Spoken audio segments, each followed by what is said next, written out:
for example, based on gambling receipts.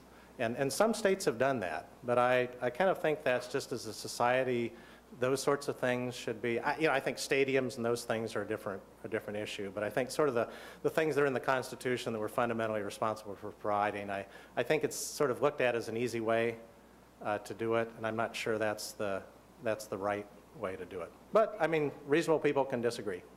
Time for one more question, I think. Anyone with a burning question? No? The shifts that you were showing, I think it was like $3 billion or whatever. How often can you, it seems like if you do a shift, it's done. But yet you're showing those shifts into the future. How many shifting opportunities do we have until we're shifted out? Yeah.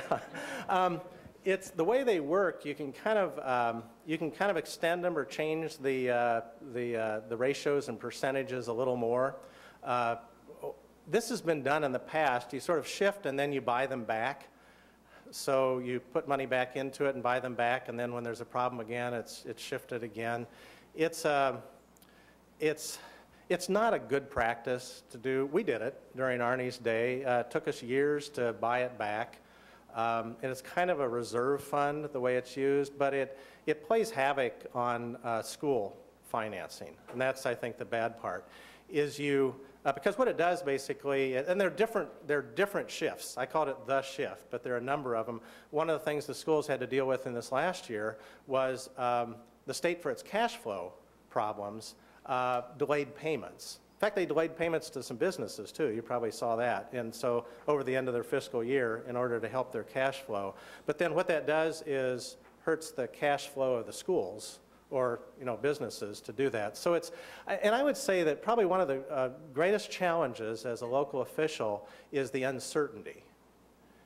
I mean, there's the funding, obviously, which is an ongoing debate, but it's the uncertainty from day to day, or week to week, month to month, what the funding is going to be. And and those of us at the local level are basically service businesses.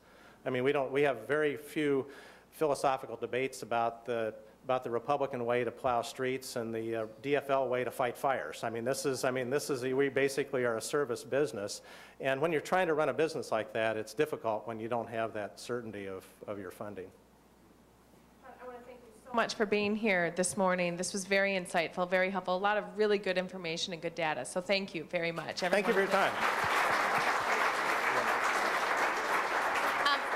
Just a couple things quickly before we close this morning. Don't forget to sign up for next month's legislative breakfast. That will be on Friday, June 11th. And that's when we do our almanac-style panel to kind of do a wrap-up and figure out what did happen this legislative session.